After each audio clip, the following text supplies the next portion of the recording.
নমস্কার। আমরা ঠাকুরনগর থিয়েট্রিক্স থেকে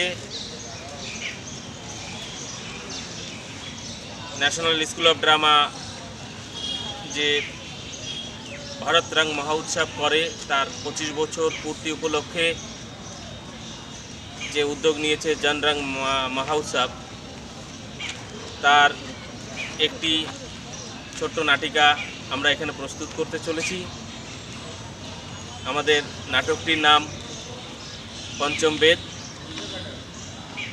এটার বাংলা অনুবাদ করেছেন হলো মলয় ঘোষ, নির্দেশনায় জগদীশ ঘরামি, অভিনয়ে ঠাকুরনগর থিয়েট্রিক্সের কলাকৌশলীরা।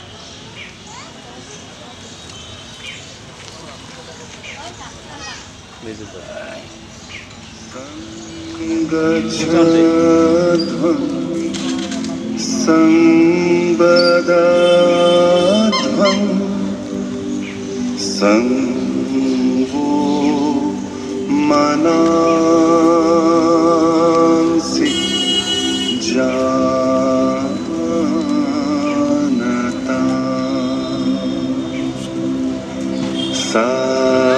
समानो मंत्र समीति समानी समानं मन सहचित्त मेषा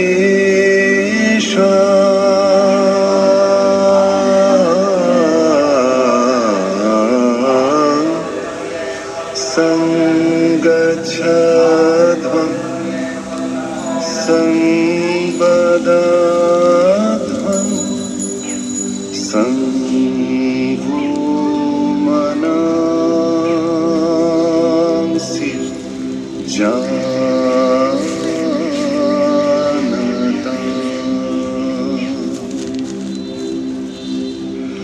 समानि व्याकुति समाला हृदयानिव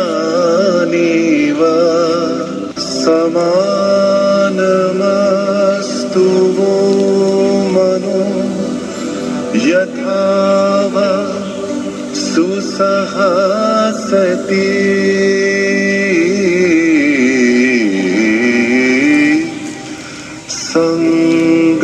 संगच्छध्वं संबदाध्वं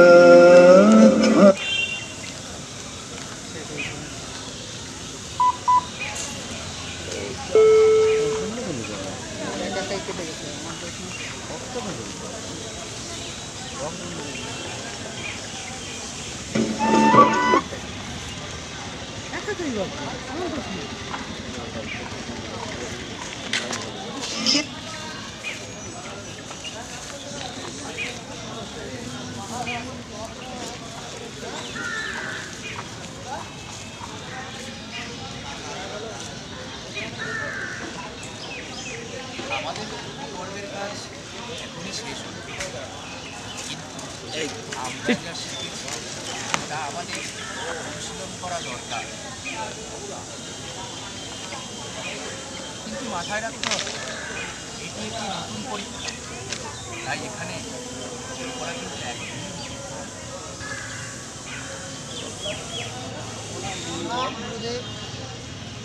সদা সদ।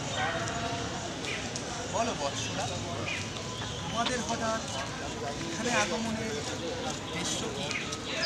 আপনি নাট্যশাস্ত্র লেখার পর থেকে আমাদের মনে বহু প্রশ্নের উদয় হয়েছে। সেই সব প্রশ্নের উদয় হওয়ার উত্তর প্রবেশ করার জন্য বলো বৎসরা, তোমাদের যার যার মনে যা যা প্রশ্ন আছে সেটাই আমার কাছে প্রকাশ করো। কিভাবে নাট্যশাস্ত্র রচিত হলো, আরে নাট্যশাস্ত্রের উদ্দেশ্য কত, এই বিষয়ে যদি আপনাকে বিস্তার করেন। বাহ, ভালো প্রশ্ন করেছো। নাট্যশাস্ত্রে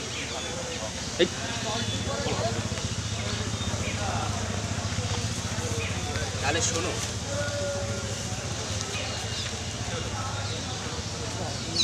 এটা শুধু নাটকের কথা নয়, এটা মানুষের জীবনের সাথেও যুক্ত। ক্রেতা যুগের পর থেকে মানুষের মধ্যে লোভ বেড়ে যায়, মানুষ আস্তে আস্তে বিমর্ষ হয়ে ওঠে। তাই জন্য ইন্দ্র স্বয়ং ব্রহ্মার কাছে প্রার্থনা করে যে আমাদের এমনই একটি দৃশ্যমান বস্তু আবিষ্কার করতে হবে যা আমরা মানুষকে সঠিক পথ দেখাতে পারি। তাই ইন্দ্রের এই প্রার্থনা শুনে স্বয়ং ব্রহ্মা নাট্যশাস্ত্র রচনা করেন, যা মানুষের অর্থ, কাম, বেদনা, লালসা সব কিছু নিয়ন্ত্রণ করতে পারে।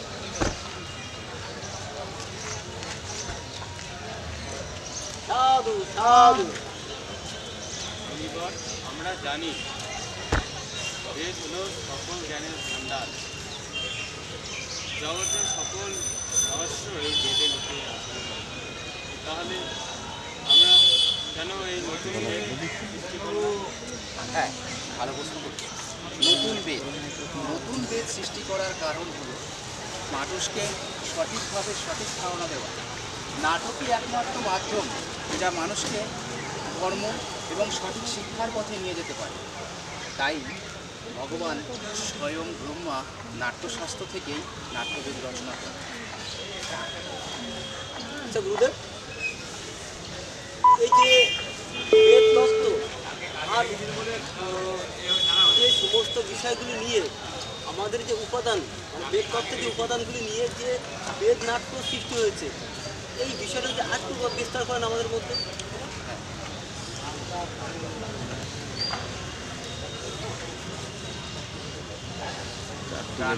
চারটি বেদের তথ্য। ভালো প্রশ্ন করেছে, খুবই চিন্তার বিষয়। হ্যাঁ, দাঁড়াও, এর উত্তর তোমাকে আমি একটি গানের মাধ্যমেই দেব।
এই যে গানটা তোমরা শুনলে, এই গানটা হলো সামবেদের গান। আর যজুর্বেদ থেকে এসছে অভিনয় এবং অথর্ব থেকে এসছে রস। এই চারটি বেদ নিয়েই তো নাট্যশাস্ত্র তৈরি।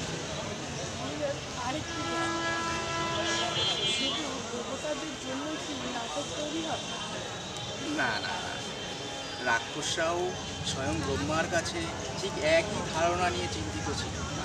নাটক তো সবার জন্য। নাটকের মধ্যে রয়েছে রস, কলা, দুঃখ, বেদনা দূর করার জন্যই নাটক সবাই করতে পারে। মানুষকে সঠিক শিক্ষা ও সঠিক পথ এই নাটকই দেখাতে পারে। তাই নাটক সবার সমাজ কল্যাণে।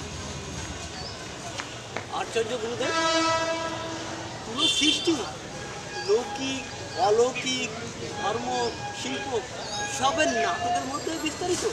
হ্যাঁ, নাটকই হলো সব শিল্পকলার উৎস।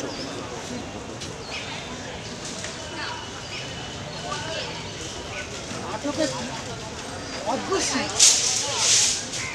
আমাদের সমাজে যখন বেঁচে থাকার জন্য শ্বাস প্রশ্বাসের প্রয়োজন, তেমনি এই সমাজেও নাট্যশিল্পের প্রয়োজন আমরা দেখছি। এটি একটি সবচেয়ে এই সমাজে মানুষ এই শিল্পকে না অপ্রয়োজনীয় হিসাবে মনে করে, কোনো গুরুত্বই তারা দেয় না। আমরা শিল্পী শিল্প নির্ধারণ করাই আমাদের কাজ, নীতি নির্ধারণ কিন্তু নয়। তাই মনে রাখতে হবে, নাটক এমন একটি মাধ্যম যা মানুষকে সঠিক পথের দিকে নিয়ে যেতে পারে। যথার্থ বলেছেন। এই সমাজে যে নাট্যচর্চা নেই, এই সমাজটাই পশুর ন্যায় সমাজের।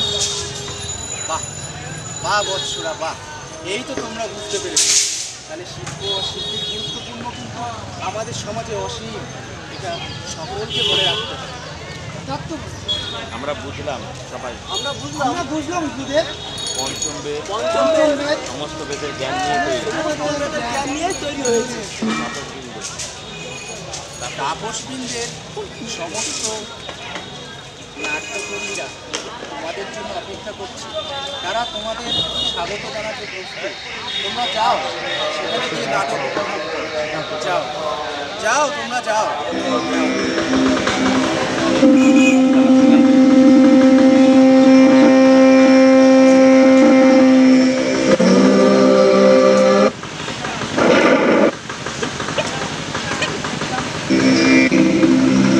समा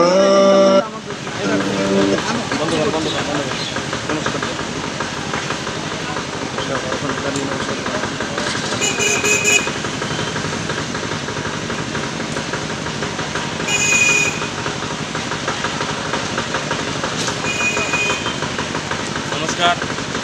শেষ হলো আমাদের আজকের প্রযোজনা পঞ্চম বেদ।